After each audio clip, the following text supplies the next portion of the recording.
ते कन दे विच आवाज दिंदा इश्क नी मेरे विच जिन्हें पैर पाया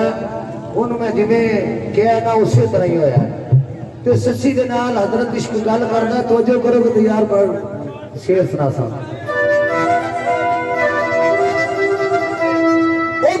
इश्क दे वेड़े विच मन्ना गम दियां जानियां पैंदियां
इश्क जिमें कवे उमें करना पैंदा है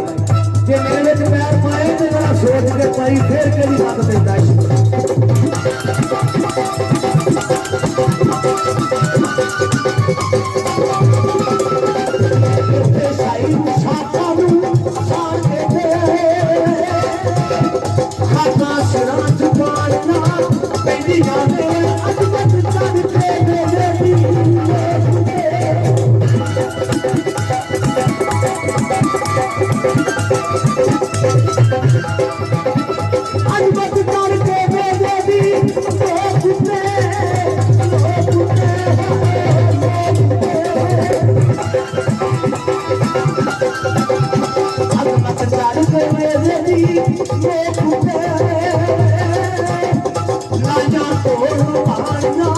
Pindy